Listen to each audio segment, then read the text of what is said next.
Ini adalah terompah baginda Rasulullah Shallallahu Alaihi Wasallam.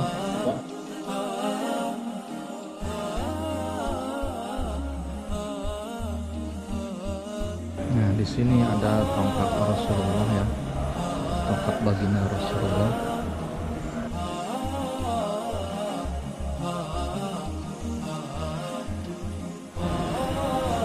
Dan ini adalah cambuk baginda Rasulullah ya.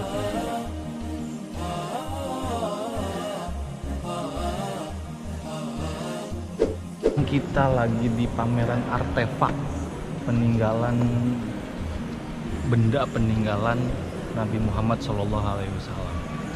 Di sini banyak beberapa dari peninggalan-peninggalan dari Rasulullah, baginda Nabi besar kita Muhammad Shallallahu Alaihi Wasallam. Salah satunya ada rambut Rasulullah Shallallahu Alaihi Wasallam. Dan ini adalah rambutnya baginda Rasulullah Shallallahu Alaihi Wasallam. Rambut Rasulullah Shallallahu Alaihi Wasallam ini dipegang atau disimpan oleh sahabat dan keturunan Rasulullah Shallallahu Alaihi Wasallam yang ada di Madinah.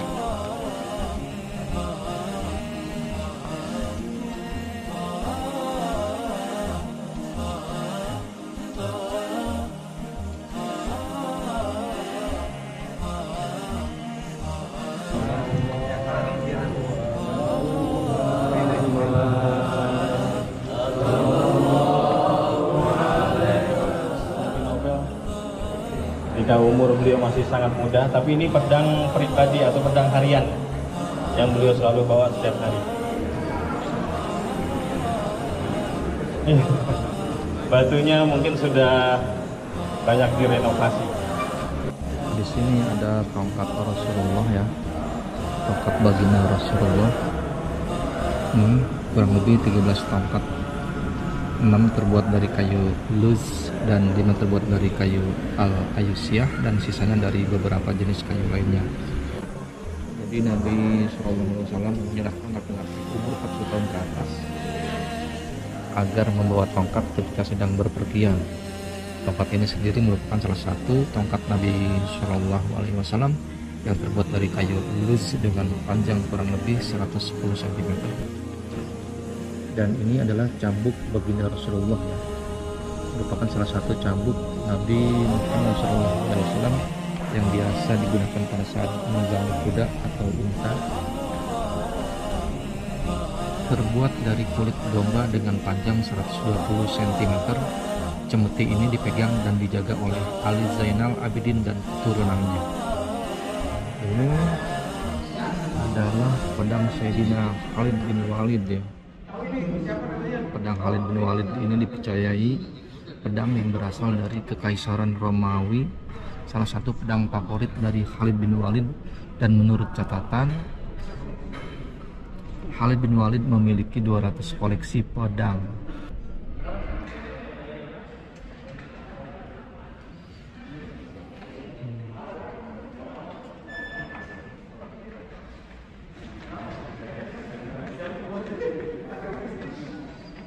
Pedang ini sendiri memiliki berat 4,5 kg dan panjang 1,1 meter. Untuk sarung pedang ini telah beberapa perubahan dan penambahan dalam penampilannya seperti batu dan warna ya.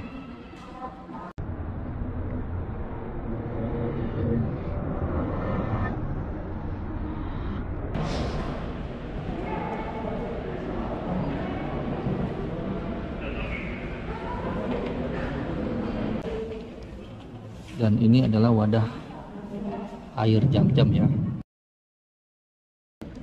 Wadah ini adalah salah satu wadah yang dikhususkan untuk meminum air jam-jam.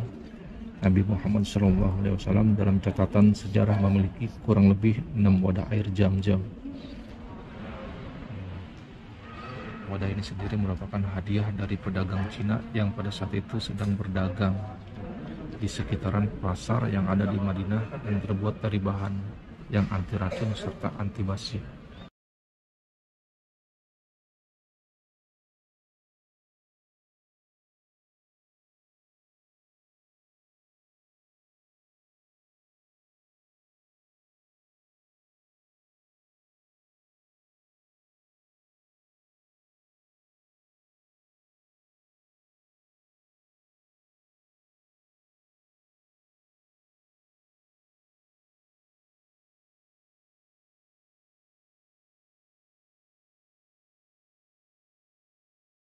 Ini bekas telapak kakinya untanya Rasulullah. Halus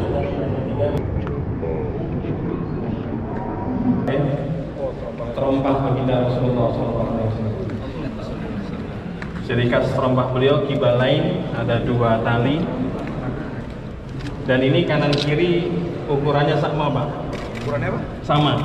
Jadi kalau dibalik kiri ke kanan, kanan ke kiri sama dia.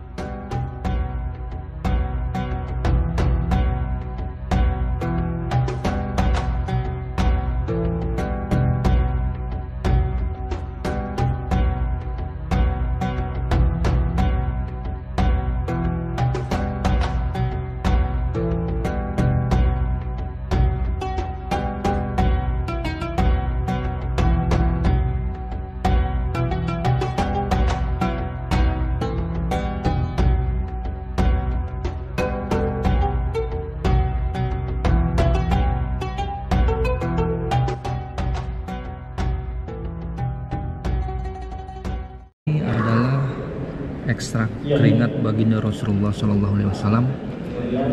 Anas radhiyallahu an, ia berkata, aku belum pernah menyentuh sutra yang lebih halus dibandingkan dengan tangan Rasulullah SAW, dan aku belum pernah mencium bau yang lebih harum dibandingkan dengan bau badan Rasulullah. Ekstrak keringat ini dipercaya diambil dari alas tidur baginda Rasulullah SAW yang terbuat dari pelepah daun.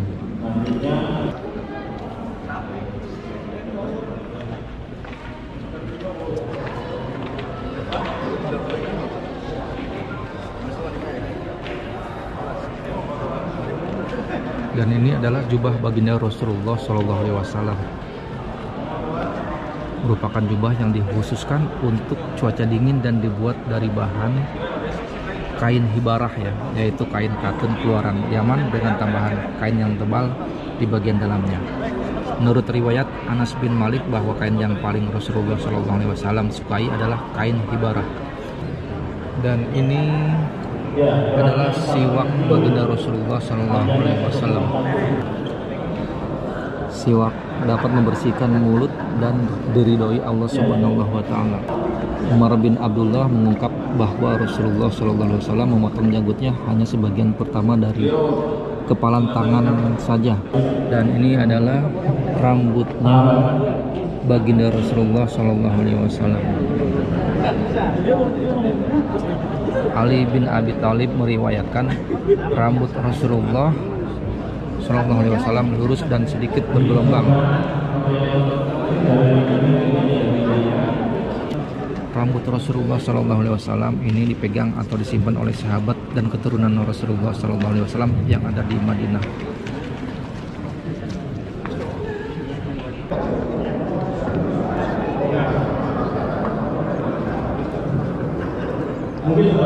Ini adalah tanah makam baginda Rasulullah SAW.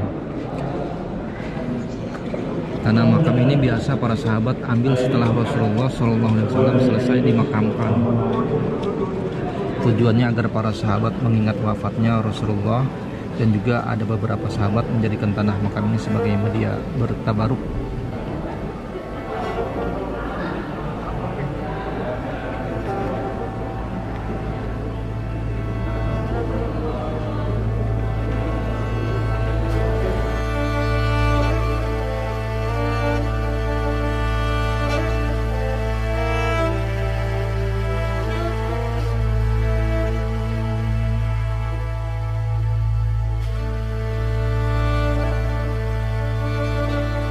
Ini adalah imamannya Rasulullah yang diberikan kepada sahabatnya Mu'adz bin Jabal. Lalu Mu'adz bin Jabal buat berdakwah di daerah Yaman. Ini adalah dipakai seharian Rasulullah. Alhamdulillah sampai ke sahabat namanya Mu'adz bin Jabal. Itu hadiah Rasulullah. Ini pakai sehariannya. Oh, Wangi. Iya. Alhamdulillah wanginya itu sampai sekarang masih mengeluarkan wangi khas Rasulullah. Khas Rasulullah ya. Insya Allah ya. Terima kasih ya Pak.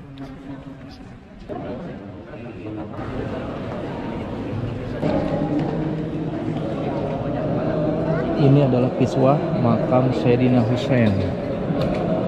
Sayyidina Husain radhiyallahu an merupakan salah satu cucu baginda Nabi Shallallahu Alaihi Wasallam. Beliau lahir pada tanggal 3 Sa'ban 4 Hijriah dan meninggal di umur 58 tahun, yaitu pada tanggal 10 Muharram 61 Hijriah karena pertempuran di Karbala, Irak, atau dikenal dengan peristiwa Karbala. Sayyidina Husain dijebak oleh Bani Muawiyah yang dipimpin oleh Yazid. Kiswah makam ini sendiri dipergunakan untuk menandakan bagian kepala dari Sayyidina Husain yang ada di makam beliau.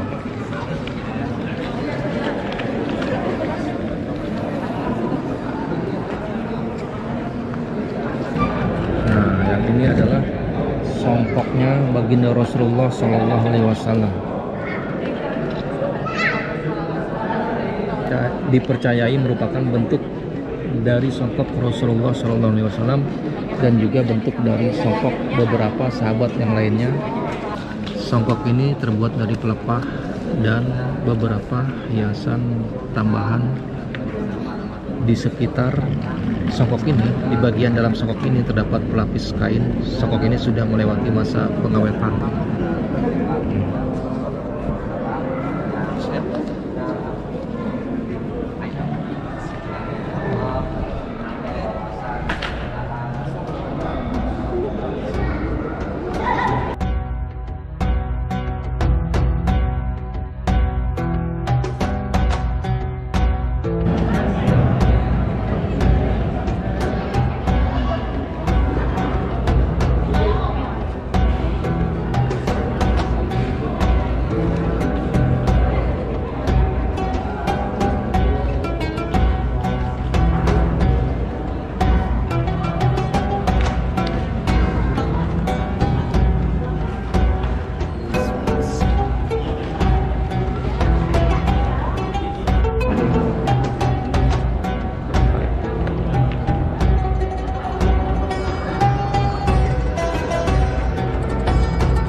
Dan ini adalah kiswah makam baginda Rasulullah Shallallahu Alaihi Wasallam. Kiswah hijau ini menandakan bagian tubuh dari Nabi Shallallahu Alaihi Wasallam. Kiswah makam biasa diganti 75 sampai 100 tahun sekali, dan di beberapa bagian terdapat kaligrafi ayat-ayat Al-Quran.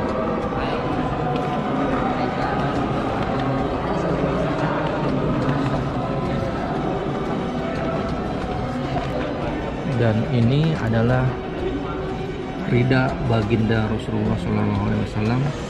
Nah, dari Anas bin Malik radhiyallahu anhu, sesungguhnya Nabi SAW keluar dari rumahnya dengan memakai pakaian khitri yang diselempangkan di atas bahunya. Kemudian Nabi SAW sholat. Khitri merupakan sejenis kain katun yang kasar berasal dari Bahrain, Qatar.